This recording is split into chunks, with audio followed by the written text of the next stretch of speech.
तो hello dear friends, कैसे हो आप सभी। आज इस वीडियो में आपको क्लास 12th का जो 4 मार्च 2023 का हरियाणा बोर्ड का पेपर है उसके लिए मोस्ट इंपॉर्टेंट जो सैम्पल पेपर है वो लेके आज का हूँ, जो आपके एग्जाम में यहाँ से 20 से 30 नंबर निकल के जरूर आएंगे। तो इस वीडियो को एंड तक जरूर देखिएगा। इस वीडियो में आपको जितने भी एमसीक्यू और व्याकरण है वो कंप्लीट कराने वाला हूँ, तो वीडियो को आपको एंड तक जरूर देखना है। तो यहाँ से हमारा फर्स्ट क्वेश्चन स्टार्ट हो जाता है। निम्नलिखित बहुविकल्पीय प्रश्नों के उचित विकल्प चुनकर लिखिए। तो आपको क्या करना है, आपका ऑप्शन टाइप यहाँ से क्वेश्चन आ जाते हैं, ठीक है। 6 ऑप्शन टाइप रहेंगे। तो आपका क्या हो जाएगा, पहला देखो, नीडों से झांक रहे बच्चे का ध्यान चिड़िया के पैरों में क्या बढ़ता है। तो क्या बढ़ता है, चंचलता, ठीक है। क्या बढ़ता है, चंचलता बढ़ता है। दूसरा, पर्दे पर किसकी कीमत बताई गई है। तो किसकी वक्त की कीमत बताई गई है, ठीक है। नेक्स्ट क्वेश्चन क्या आ जाता है आपका, लक्ष्मण मूर्छा और राम का विलाप कविता रामचरितमानस के किस कांड से लिया गया है। तो किस कांड से लिया गया है, लंका कांड से लिया गया है, ठीक है। कवि ने अपने कर्म की तुलना किससे की है। तो किससे की है, कवि ने अपने कर्म की तुलना वो किसान से की है, ठीक है।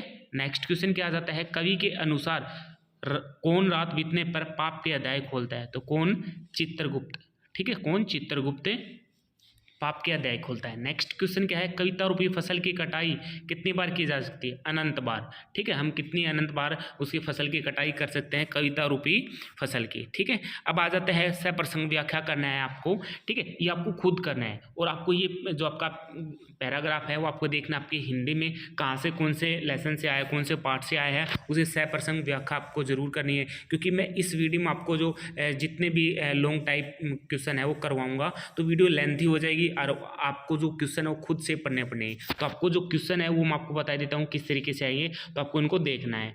नेक्स्ट क्वेश्चन आपका यहाँ से आ जाता है, क्या दे रखा है, 3 का क्वेश्चन। देखो 3 का क्वेश्चन में आपको तुलसीदास और आलोक धनवा की जीवन रचना और भाषा शैली का संक्षिप्त परिचय देना है, ठीक है। मतलब 5 नंबर में आएगा, जीवन परिचय आपको लिखना है, ठीक है, तुलसीदास और आलोक धनवा का, ठीक है। तो आपको ये जरूर देख लेना है।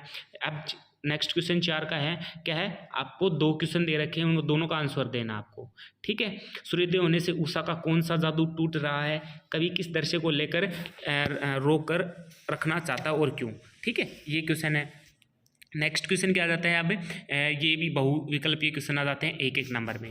क्या करना है, सेम क्वेश्चन वही है कि बहुविकल्पीय प्रश्नों के उचित विकल्प चुनकर उत्तर पुस्तिका में लिखना है। कितने वर्ष की अवस्था में भगतिन विधवा हो गई थी, कितने में हो गई थी भगतिन। तो आपको क्या करना है, जो भगतिन थी तो कितनी अवस्था में, कितनी अवस्था में भगतिन विधवा हो गई थी। तो आपको देखना है इसमें कितने में हो गई थी, आपको सभी को पता होना चाहिए। तो इसका आंसर आप कमेंट बॉक्स में जरूर देगा और लास्ट में मैं इसका आंसर भी आपको बता दूंगा, ठीक है भाई, कितने वर्ष में वो क्या हो गई थी, विधवा हो गई थी, ठीक है। तो ये क्या है, तो आपका आंसर जरूर देना है इसका। नेक्स्ट है, जीजी की लड़की ने पुलिस की लाठी किस आंदोलन में खाई। तो किस आंदोलन में खाई थी, राष्ट्रीय आंदोलन में खाई थी, ठीक है। नेक्स्ट क्या है, लुट्टन पहलवान कितने वर्ष तक अजय रहा। तो कितने वर्ष तक, 15 वर्ष तक क्या रहा था, लुट्टन पहलवान था वो अजय रहा था, ठीक है, 15 वर्ष तक।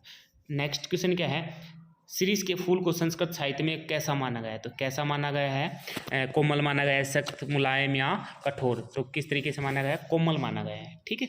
साफिया अपने भाइयों से मिलने कहाँ गई, कहाँ गई थी साफिया अपने भाइयों से मिले, लाहौर गई थी, लाहौर पाकिस्तान में गई थी। नेक्स्ट है, दंगल का स्थान किसने ले लिया था। तो दंगल का स्थान किसने ले लिया था, ये घोड़ों की रेस ने ले लिया था, ठीक है। ऑप्शन नंबर गया हो जाएगा आपके पास, ठीक है। अब क्वेश्चन नंबर 6 आ जाता है, आपको निम्नलिखित गद्यांश की सप्रसंग व्याख्या करनी है, ठीक है। आपको इनको भी क्या करना है, अपनी जो बुक है उसमें से लेना है, ठीक है, और उनको लिख के देखना है। ये दोनों है ना, अथवा वाला और ये दोनों को करना है, क्योंकि आपके एग्जाम में यहाँ से भी उठ के आ सकता है डिक्टो से, और इसी लेसन को आपको पूरा करना है क्योंकि इसमें से भी आपका आ सकता है, ठीक है। अब आ जाते हैं आपके पास से 3-3 नंबर के 3 क्वेश्चन करने हैं आपको, ठीक है। कि चार्ली चैपलिन की लोकप्रियता का वर्णन कीजिए, ठीक है। भगतिन अपना वास्तविक नाम लोगों से क्यों छिपाती थी, भगतिन को यह नाम किसने और क्यों दिया था, ठीक है, ये आपको बताना है 3 नंबर में। लोगों के लड़कों की टोली ने मेंढक मंडली का नाम किस आधार पर दिया, या टोली अपने आपको इंद्रसेना कहकर क्यों बुलाती थी, ठीक है, ये आ जाती है। वितान के अब क्या आ जाएंगे आपके पास से, देखो वितान में 2x5 मतलब 5 क्वेश्चन आपको करने हैं, ठीक है, वितान में, तो ये भी आपको करने हैं, ठीक है। अब 9 का क्वेश्चन आ जाता है आपका, देखो 9 का क्वेश्चन क्या दे रखा है, भारत में पहला छापा खाना कब खुला? तो कब खुला था भारत में पहला छापा खाना? तो देख सकते हैं आप ऑप्शन क्या क्या है, 1526, ठीक है। दूसरा क्या आपके पास है 1556, तीसरा क्या है 1566, ठीक है। और चौथा क्या रहेगा आपके पास से 1626। तो ऑप्शन क्या हो जाएगा? ऑप्शन नंबर इसमें बी हो जाएगा, ठीक है। ऑप्शन नंबर बी है, मतलब सन 1556 किस खास विषय पर सामान्य लेखन से हटकर किया गया लेखन कहलाता है? तो क्या कहलाता है ये? विशेष लेखन, जिसको हम क्या बोलते हैं? विशेष लेखन, ठीक है। नेक्स्ट है नाटक के तत्व कौन कौन से, ये बताने हैं आपको, ठीक है। ये क्वेश्चन आपको जरूर देख लेना, दोनों क्वेश्चन। नाटक के तत्व कौन कौन से हैं स्पष्ट कीजिए, और समाचार लेखन के छह ककार कौन से हैं विस्तार से बताइए, ठीक है। अब आ जाइए नैतिक शिक्षा। नैतिक शिक्षा में आपको मैं 60 क्वेश्चन करवाने वाला हूँ, तो उन्हीं में से आपके क्या है, देखो कितने क्वेश्चन, 60 क्वेश्चन करवाऊंगा आपको। 60 में से आपके 10 नंबर कन्फर्म हो जाएंगे, ठीक है। 10 नंबर आपके कन्फर्म हो जाएंगे, तो आपको वो भी जरूर करने हैं। और ये क्वेश्चन आपको जरूर देख लेना है, किस घटना से सिद्ध होता है कि सिद्धार्थ बचपन से ही दयालु था? अब्दुल हमीद की शहादत ने क्या सिद्ध कर दिया? अर्जुन ने इस युद्ध में विषय में श्री कृष्ण से क्या कहा? सच्चे भक्त की पहचान क्या होती है, मतलब जो सच्चा भक्त होता है उसकी पहचान क्या होती है, ठीक है। अब आ जाते हैं हम व्याकरण पे, ठीक है, ग्रामर पे आ जाते हैं। क्वेश्चन नंबर जो 11 है आपका, व्याकरण के आधार पर निम्नलिखित प्रश्नों के उत्तर दीजिए। अब आ जाता है वागीश्वर। वागीश्वर संधि विच्छेद करना है, तो वागीश्वर की संधि विच्छेद क्या आ जाएगा? वाक प्लस में ईश्वर, ठीक है, वाक प्लस में ईश्वर, ये क्या हो जाएगा? वागीश्वर की संधि विच्छेद हो जाएगी। प्रति प्लस अंग संधि कीजिए, तो क्या हो जाएगा? प्रत्यंग हो जाएगा, ठीक है। क्या हो जाएगा? प्रत्यंग हो जाएगा, इसका आंसर क्या हो जाएगा? प्रत्यंग, ठीक है। नेक्स्ट है मखमल के झूले पड़े हाथी सा टीला में निहित अलंकार का नाम लिखिए। तो इसमें कौन सा अलंकार है वो आपको बताने हैं, और जितने मोस्ट इंपोर्टेंट अलंकार है वो आपको जरूर करके जाना, जैसे अनुप्रास हो गया आपका, यमक हो गया, उपमा, श्लेष, जितने भी अलंकार है इंपॉर्टेंट है सभी। तो इसमें क्या है? उपमा अलंकार हो जाएगा। कौन सा? उपमा अलंकार हो जाएगा, ठीक है। नेक्स्ट क्वेश्चन क्या आता है आपका? चौराहा समस्त पद का विग्रह करके समास का नाम बताइए। तो क्या हो जाएगा? चौराहा समस्त, इसमें समास का नाम भी बताना है। तो इसमें चौराहा तो क्या है? चार राहों का समाहार, ठीक है। तो इसमें समास कौन सा होगा? इसमें द्विगु समास होगा, द्विगु समास, द्विगु समास। अब द्विगु समास कैसे हुआ? क्योंकि देखो इसमें क्या है? चार, मतलब संख्यावाची आ रहा है, जिसमें संख्या का बोध हो उसे हम क्या कहते हैं? द्विगु समास कहते हैं, जैसे चार राहों का समाहार, ठीक है। नेक्स्ट है अनुप्रास अलंकार का एक उदाहरण दीजिए, ठीक है। अनुप्रास अलंकार, तो अनुप्रास अलंकार का उदाहरण बहुत से हैं, तो आप देख सकते हो। देखो अनुप्रास अलंकार होता क्या है, मैं आपकी डेफिनेशन बता देता हूँ। जिसमें क्या हो? किसी वर्ण की बार बार आवर्ती हो रही हो, ठीक है, बार बार। जैसे एग्जाम्पल ले लेते हैं, कालंदी, कुल कदम, ठीक है, कुल कदम की डारिन, ठीक है, डारिन। या आप पहचान सकते हो जिसमें पहला अक्षर सेम हो तो वो क्या हो जाता है? अनुप्रास अलंकार होता है, ठीक है। शुद्ध वाक्य का चयन कीजिए। तो शुद्ध वाक्य बताने हैं, 4 ऑप्शन मिलेंगे। लड़की आंख से कानी है, लड़की कानी आंख से है, लड़की की आंख कानी है, लड़की कानी है। तो क्या हो जाएगा?